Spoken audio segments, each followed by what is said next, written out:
just letting you know that, unfortunately, due to YouTube, I have to change some words. I'm sure that you'll get the meaning. But onto the story. My sister-in-law unalived herself under incredibly strange circumstances, and my partner and I both agree that her death deserves some investigation. Sharon loved life, loved her work, and loved making others happy. Sharon also loved children, and it was clear that she would be an amazing mother one day, and she was looking forward to that time in her life. At a funeral were many of her friends and family, and no one believes that she would do this to herself. A year or two ago, I spoke to Sharon about the area her bookshop was in, as she owned a small second-hand shop in a rough neighborhood.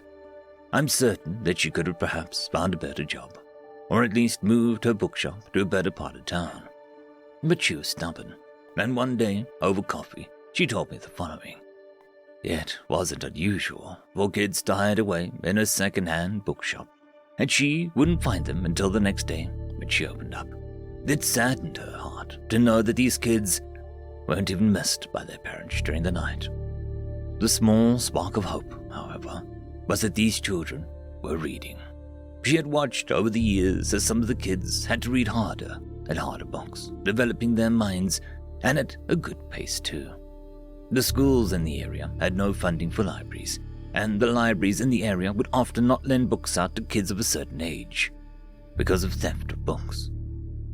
That's just the way the system worked, and she, being a kind soul, may have pushed it a bit too far in making sure that there was water and food in the little second-hand bookshop. A bowl of fruit on the counter and a water dispenser didn't garner much attention from other patrons. She did, however, draw the line when they wanted to spend all day in the shop. She chased them out off to school and was sure that only some of them actually went to school. She believed, however, no matter how useless it may seem to the kids, it was still important. On the 5th of January 2021, Sharon sent me a photo of a newspaper clipping and asked me if I could make any sense of what happened. A child, Jordan Brown, aged 9, had been found deceased in her shop. At first glance, it appeared that he had done it himself, and evidence showed that he had used a pair of scissors to cut himself. According to the article, for which she was also interviewed, she said that she was heartbroken at the loss of Jordan, but was scared at the same time that people would blame her. She stated that she would never harm any of the children that she was so fond of. The article continued that police were wary to say Jordan had taken his own life, and were focused on the event being a homicide, as is understandable with a child being so young. The community was outraged, but they weren't sure what they were outraged about. I received a WhatsApp message from Sharon. She had been taken to the police station for questioning. She said that it was obvious that they didn't believe her assertion that she was not at the shop, and that the shop was locked. What could cause a 9-year-old child to unalive himself? Sharon handed over footage of her security cameras inside and outside the shop. She sent me a copy of the footage via email later that day. The footage shows Sharon leaving for the day and locking up. The camera inside the shop showed Jordan wiggle out from under one of the bookshelves. He switched the lights on and helped himself to an apple on the counter and a glass of water. After eating, Jordan had walked through the aisle, scanning through all the books. After a bit, he stopped and pulled out a book from a shelf in front of him. The book didn't look remarkable in any way. He sat down to read, and at this point, the camera in the shop goes to static. The camera outside the shop continued running, and it showed that Sharon did not go back to the shop that night. In fact, no one went in or out of the shop until Sharon opened up the next day. The day after Sharon's funeral, the shop being all dusty and in disarray brought tears to my eyes. I was lucky the landlord was there, and he was able to download a copy of the footage from the 2 cameras for me. I returned home, made myself a cup of coffee, and started the arduous job of watching through hours and hours of footage. A few days after the loss of Jordan, the bookshop was cleared to open up again. When Sharon went back to the shop for the first time, she stood in place for what seemed like forever, just looking around the shop. Books appeared to have been thrown around. What immediately stood out to me was that there was no blood anywhere in the shop. Surely there would be. According to the article, Jordan had bled out in the shop. From the disarray, it appears as though there had been a fight, and that the child had struggled. Was there perhaps another child that had hidden in the shop that night, and they had gotten into an altercation? I hadn't noticed any other children in the footage, but perhaps one had been hiding and came out when the static happened. Sharon quickly looked up, and the next time she was seen on camera was after the cleaning crew had been. When I had spoken to Sharon shortly after the cleanup, she wasn't sure if she wanted to open again. However, footage showed the next day that she arrived early in the morning and started sorting through the books that had been scattered around the shop and putting things to the right. A couple hours later, the shop was open, and it was absolutely packed. It was clear on the footage that most people weren't there to buy books. They were there to satisfy their morbid curiosity and gossip. As the crowd thickened, Sharon sat quietly in the corner staring out the window. She was startled out of her reverie by a customer who came up to the counter with a book. The footage isn't very clear, but it looks like the book had a blue cover and the title on the front. I could barely make out the name of the book, some non-fiction book about American history. It was clear that the customer hadn't brought the book to her to buy. He'd come to her to ask a question about the book. Sharon opened the book, and all the pages were all empty, completely empty, from front to back. Sharon must have been completely baffled. What could have happened to the book?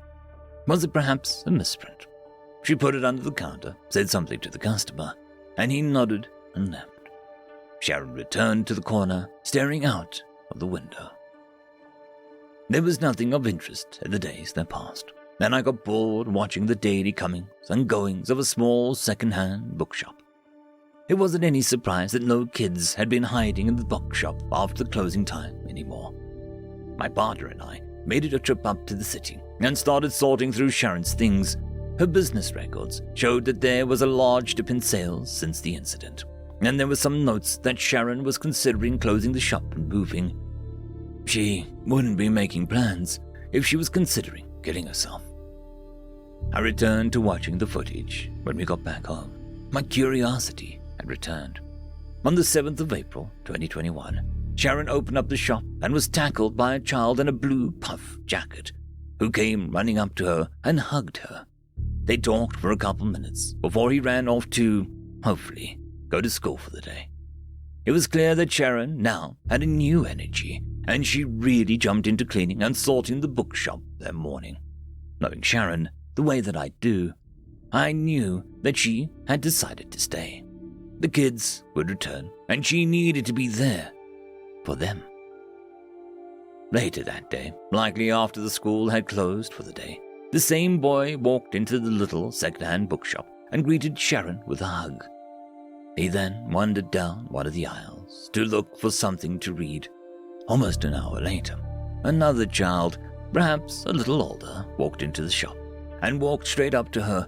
They talked for a bit, and then Sharon led him down one of the aisles and showed the young boy where he could find what he was looking for. He settled down to read some books and appeared to be writing an essay. A couple minutes later, he came up to Sharon, who was dusting, to show her a book that he had opened. The pages were all blank, the same as the American history book, only this was a biology book. I zoomed in on the footage. The dust cover, as a hardcover book, showed an image of a biology lab. It looked completely normal. However, when Sharon opened the book, the pages were all blank. Sharon quickly made her way around the counter and grabbed the American history book under the cash register. Both books were the same. They looked fine from the outside, but all the pages were blank. Sharon grabbed for a pen, possibly making a note to search the titles of the books on the internet.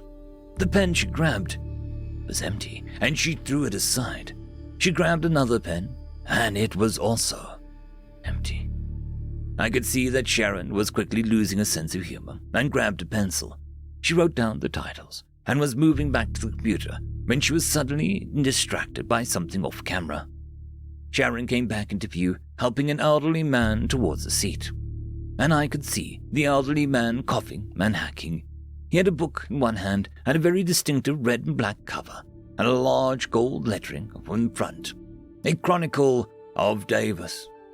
In his other hand was a plastic bag that he was bent over and hacking into. She took the book from him and sat him down in a chair. She bustled off to get a glass of water. When she returned, the old man was reading the book again. She gave him the water and was called away by another customer. Sharon returned to her position behind the counter. She hadn't been on the computer for 2 minutes before she turned back to the old man, who appeared to be hacking again. It appeared that Sharon had ordered a cab and sent the old man on his way back home. I noticed, however, that the old man took the book with him, hidden under his coat.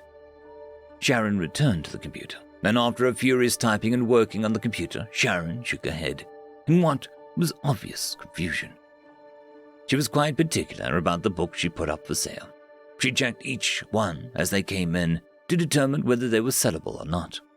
She would definitely have noticed the blank pages before putting the books on the shelf. After a couple hours, Sharon was sitting behind the counter with a cup of coffee and was paging through the local newspaper. She stopped on what I think was page 3 and was clearly upset. I was able to make out a name of the newspaper and went online to investigate. There, at the top of the page, was a small article about an older gentleman who'd been found after taking his own life. 1 death, maybe 2. Hell no. Something was wrong. Very wrong. A couple of days passed of nothing but the normal goings-on at the shop. There were a couple of kids who managed to hide in the bookshop overnight every now and then. It was about a week since the newspaper article when a young woman brought a box of books. She refused Sharon's offer of money for the books and quickly left. Sharon was quietly sorting through the books when she held up a book. It was the same book that the old man had taken. She was clearly taken aback and dropped the book on the floor. After a couple deep breaths, she picked up the book again. She must have been very intrigued as to what had held on man's attention. The book was a hardcover and was missing the dust cover. She opened the book, and on the inside cover was what I think was a signature. Sharon paged through the book, but it didn't seem to really interest her, and she put the book to one side. When all the books had been sorted and put on the shelves, Sharon turned back to the black and red book. She flipped through the pages while making herself a cup of coffee. She took her steaming cup and the book and settled in the chair behind the counter. This was when the camera footage went to static again. There is no footage from that point until the day I popped my head in to look for the landlord. My grief was intermingled with confusion. A theory popped into my head. Perhaps the red and black book had something to do with all of this. It was possible that the contents of the book were cursed. I shook my head. I don't believe in curses. Perhaps it had something to do with the books that were blank, but there's no linking the 2 blank books and the deaths.